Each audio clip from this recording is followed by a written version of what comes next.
Hello students. तो आज का हमारा जो क्वेश्चन है वो है एक्सरसाइज 10.1 क्लास 11 और क्वेश्चन नंबर 1। तो सबसे पहले तो क्वेश्चन दिया क्या है, draw a quadrilateral in the Cartesian plane whose vertices are -4,5, 0,7, 5,-5 and -4,-2।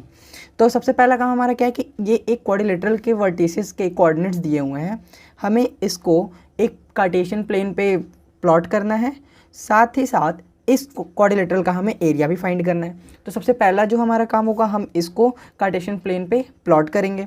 तो कार्टेशियन प्लेन बनाने के लिए अगर आपके पास ग्राफ पेपर हो तो आप ग्राफ पेपर से भी ड्रॉ कर सकते हैं, और अगर आपके पास ग्राफ पेपर नहीं है तो आप कुछ इस तरीके से यहाँ से ऐसे खुद से ड्रॉ कर सकते हैं। तो यहाँ पर हम ड्रॉ कर लेंगे कुछ इस तरीके से लाइन, और फिर सेम इसी तरीके से यहाँ पर भी एक एक्स एक्सिस और वाई एक्सिस फॉर्म कर लेंगे। अब हमें करना क्या है, देखिए यहाँ पे कुछ पॉइंट्स दिए हुए हैं, तो इसको ड्रॉ करने के लिए हमें इस पर कुछ पॉइंट्स मार्क करने होंगे। तो मैं यहाँ से कुछ इस तरीके से पॉइंट्स मार्क करूँगा।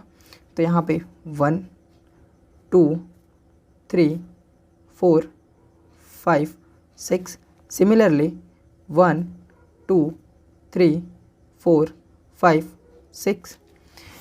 इसी तरीके से हम इधर वाई एक्सिस पे भी ड्रॉ कर लेंगे।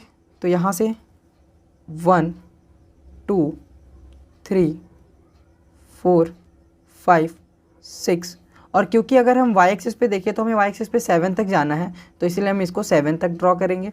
फिर इसी तरीके से अगर नीचे हम ड्रॉ करें तो -1, -2, -3, -4, -5, -6। अब इन सारे के हम कोऑर्डिनेट्स लिख देंगे। तो क्योंकि ये एक्स एक्सिस है, ये वाई एक्सिस है, ये एक्स डैश है और ये वाई डैश है, तो यहाँ पे हम एक्स जब ओरिजिन से एक्स एक्सिस की तरफ जाते हैं तो इधर पॉजिटिव होता है। तो ये 1, 2, 3, 4, 5 और ये 6। जब ओरिजिन से हम लेफ़्ट साइड में जाते हैं तो ये नेगेटिव होता है। तो -1, -2, -3, -4, -5 और -6। सिमिलरली जब हम ओरिजिन से ऊपर के साइड जाते हैं तो इधर पॉजिटिव होता है। तो 1, 2, 3, 4, 5, 6।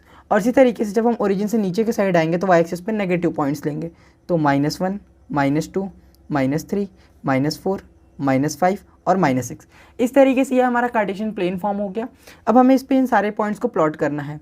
तो अगर हम देखें तो ये जो पॉइंट -4,5 है, तो यानी कि हमें इस पे क्या करना है, ये एक्स एक्सिस का कोऑर्डिनेट होता है, ये वाई एक्सिस का।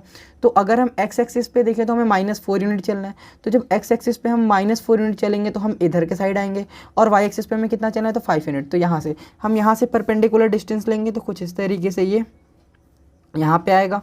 तो हम यहाँ से इसको लिख सकते हैं, ये पॉइंट जो है -4,5 है।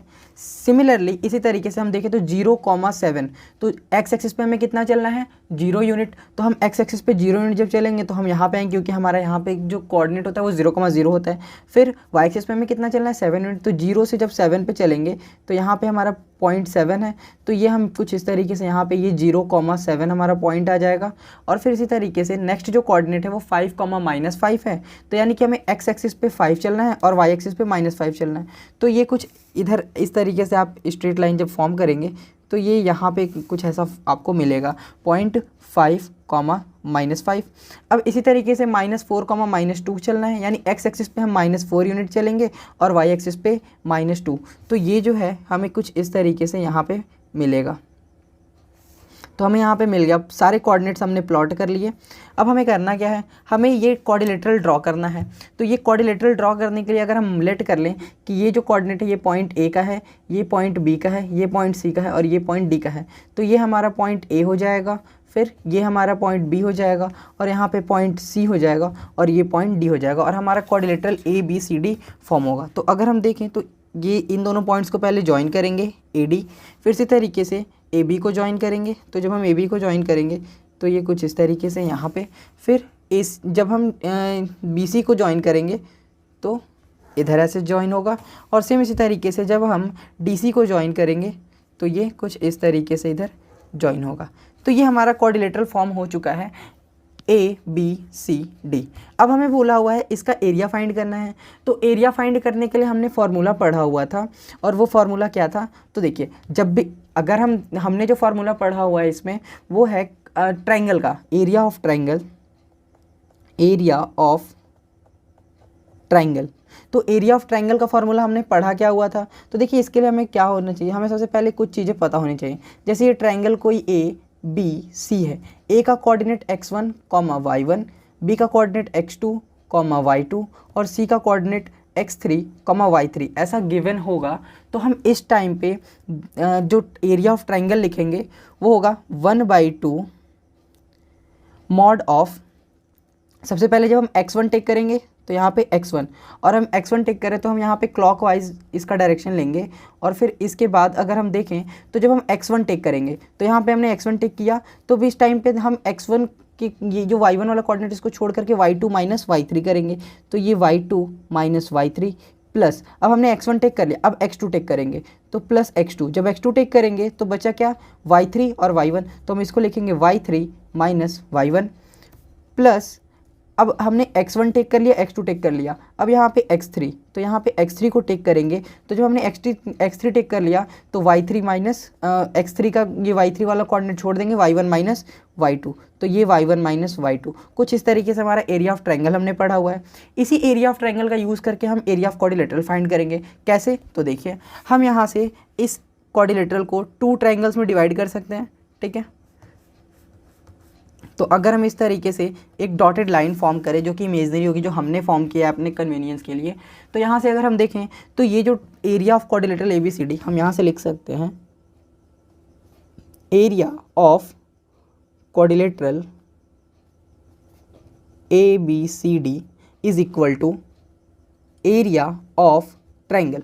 हम यहाँ से लिख सकते हैं area of triangle ABC plus area of triangle ACD, ऐसा हम लिख सकते हैं एरिया ऑफ ट्रायंगल ACD। अब हम दोनों को सेपरेटली अलग अलग फाइंड कर लेंगे इस फॉर्मूले से, और इन दोनों की वैल्यू पुट करके यहाँ पे सॉल्व कर लेंगे। तो एरिया ऑफ ट्रायंगल ABC, जब हम ट्रायंगल ABC का एरिया फाइंड करेंगे तो यहाँ पे ABC के लिए हम इसको ले सकते हैं कुछ इस तरीके से x1 y1, ये x2 y2, ये x3 और ये y3। तो अब इस फॉर्मूले में जब हम इसको पुट करेंगे तो ये हो जाएगा 1/2, पहले तो हमें x1, देखिए x1 की value -4 into y2 minus y3, y2 की वैल्यू क्या है 7 माइनस y3 की वैल्यू -5, तो 7 माइनस -5 प्लस x2 की वैल्यू अगर हम देखें तो x2 की वैल्यू 0 है, तो 0 इंटू यहाँ से x2 में हमें y3 माइनस y1 से मल्टीप्लाई करना है, तो ये y3 और यहाँ पे y1, तो y3 माइनस y1 यानी हम इसको लिखेंगे -5 और -5 प्लस, अगर हम देखें यहाँ से तो x3 हमने क्या टेक किया हुआ है, तो x3 हमारा 5 है, तो यहाँ से 5 और x3 में मल्टीप्लाई किससे करना है y1 माइनस y2 से, तो यहाँ पे हमने y1 टेक किया है 5, तो 5 माइनस y2 हमने जो टेक किया है वो है 7, तो कुछ इस तरीके से हमने लिख दिया, और ये हो जाएगा 1/2, यहाँ पे -4 ऐसे ही रहेगा, ये माइनस माइनस प्लस, तो 7 + 5 12 प्लस 0 इंटू -5 और -5 -5 की वैल्यू -10 प्लस 5 इंटू 5 में से 7 माइनस करेंगे तो -2, तो ये कुछ इस तरीके से हो गया। इसको सॉल्व करेंगे तो 1/2 ये हो जाएगा 12 4 जा 48, यानी कि ये -48 प्लस 0 और -5 2 जा 10, तो ये हो गया 48, क्योंकि दोनों नेगेटिव है तो ऐड हो जाएगा 48 + 10, तो 1/2 इंटू -58, और ये जो मॉड है इसको पॉजिटिव कर देगा, तो ये हो जाएगा 1/2 इंटू +58, और जब हम इसको सॉल्व करेंगे तो 2 से ये 2 2 जा 4 एंड 2 9 जा 18, तो इसका जो आंसर आ गया वो 29 यूनिट्स आ गया।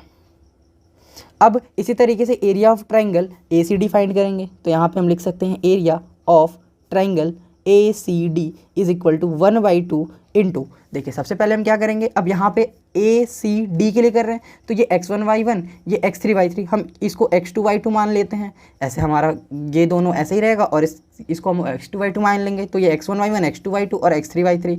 यहाँ पे अब हम इस फॉर्मूले को यूज़ करके इस ट्रायंगल ACD का एरिया फाइंड करेंगे। तो इस ट्रायंगल ACD का एरिया फाइंड करने के सबसे पहले हमें क्या चाहिए, x1 की वैल्यू यहाँ से -4, अगेन हमें क्या करना होगा y2 माइनस y3, तो ये y2 और ये y3, यानी कि -2 माइनस ऑफ -5, तो यहाँ से -2 माइनस ऑफ -5 ऐसा लिख सकते हैं। फिर प्लस x2 की वैल्यू अगर हम देखें तो यहाँ पे हमने x2 की वैल्यू -4 पुट किया हुआ है, तो ये -4 इंटू x2 की जगह पे हमें मल्टीप्लाई किसे करना है, y3 माइनस y1 से। तो y3 हमने क्या टेक किया हुआ है, -5 माइनस y1, तो यानी कि y1 की वैल्यू हमने क्या लिया हुआ है, 5, तो ये हो जाएगा -5 प्लस अब हमें क्या करना है, x3 की वैल्यू हमने क्या टिक किया हुआ है, तो x3 की वैल्यू हमने 5 टिक किया हुआ है। जब हमने x3 की वैल्यू 5 टिक किया हुआ है तो मल्टीप्लाई किससे करना है, y1 माइनस y2। यहाँ पे y1 की वैल्यू 5 और y2 की वैल्यू -2, तो y1 माइनस y2 है, यानी कि 5 माइनस -2। ये कुछ इस तरीके से सॉल्व हो जाएगा। तो 1/2, ये -4 ऐसे ही रहेगा, -2, ये माइनस माइनस प्लस, 5 माइनस 2 की वैल्यू 3 प्लस -4 इंटू -5 माइनस 5, ये हो जाएगा -10 plus 5 into minus minus plus 5 into 2, 5 plus 2 यानी कि ये 7 हो जाएगा। अब इसको अगर हम सॉल्व करें तो ये 1/2 -4 इंटू 3, ये -12 हो जाएगा, प्लस -4 और इंटू -10, तो ये बन जाएगा +4 10 जा 40 प्लस 5 7 जा 35। इसको अगर हम सॉल्व करें तो ये हो जाएगा 1/2, ये दोनों ऐड हो जाएंगे, यानी 40 प्लस 35। अगर हम 40 और 35 को ऐड करें तो ये 5 और 75 में से अगर हम 12 माइनस कर दें तो 5 माइनस 2 3, 7 माइनस 1 6, तो ये हमारा आंसर आ गया 1/2 इंटू 63। इसको सॉल्व करेंगे तो क्योंकि पॉजिटिव है तो मॉड के बाहर जाएगा तो पॉजिटिव ही रहेगा, इसको सॉल्व करेंगे तो ये आ जाएगा 63/2। अब अगर हम एरिया ऑफ क्वाड्रिलेटरल ABCD लिखना चाहें, area of quadrilateral ABCD is equal to, तो हम इसको लिख सकते हैं 29 प्लस 63/2 यूनिट्स। इसको अगर हम सॉल्व करेंगे तो ये हो जाएगा, देखिए एक तरीका है कि आप इसको डिवाइड करके डेसिमल में कर सकते हैं, दूसरा तरीका है कि एलसीएम लेके कर लें। तो यहाँ पे 2 9 जा 18, कैरी आया 1, 2 2 जा 4 प्लस 1 5 प्लस 63/2, तो हो जाएगा 8 3 11, कैरी आया 1, 5 6 11 प्लस 1 12/2। आप इसको ऐसा भी लिख सकते हैं, या फिर अगर आप चाहें तो इसको डिवाइड कर सकते हैं, 2 6 जा 12, 0 जा 60.5 यूनिट्स। तो कुछ इस तरीके से ये हमारा आंसर आ चुका है इस क्वेश्चन का। तो देखिए यहाँ पे हमने ये जो area of triangle ACD find कर लिया वो 63/2 आ चुका है। अब एरिया ऑफ क्वाड्रिलेटरल ABCD की अगर हम बात करें तो ये एरिया ऑफ क्वाड्रिलेटरल ABCD होगा क्या, तो ये हमें इन दोनों ट्रायंगल का एरिया, एक तो 29 यूनिट्स प्लस 63/2 यूनिट्स जो है इसको हमें ऐड करना होगा। तो जब हम इन दोनों को ऐड करेंगे तो यहाँ पे अगर हम देखें तो इन दोनों को ऐड करने के दो तरीके, एक तो आप इसको डेसिमल पहले से कन्वर्ट कर लें, ठीक है, तो अगर आप डेसिमल में कन्वर्ट कर लेंगे तो इजीली फिर ऐड कर सकते हैं, और अगर आपने नहीं कन्वर्ट किया तो इस तरीके से एलसीएम लेकर जब सॉल्व करेंगे तो ये 121/2 यूनिट्स आ जाएगा, जिसकी वैल्यू 60.5 यूनिट्स होगी। तो इस तरीके से हमारा क्वेश्चन नंबर फर्स्ट यहीं पे खत्म होता है। आई होप कि आपको समझ में आया होगा। अगर अभी भी कोई डाउट है तो आप इस वीडियो को एक बार फिर से देख सकते हैं, उसके बाद भी अगर आपका कोई डाउट रह जाता है तो आप कमेंट कर सकते हैं। तो मिलते हैं इसी तरीके के इन्फॉर्मेटिव वीडियो के साथ अपने अगले वीडियो में। तब तक के लिए जय हिंद, वंदे मातरम, और अगर आपने चैनल को सब्सक्राइब नहीं किया है तो चैनल को सब्सक्राइब कर लीजिए।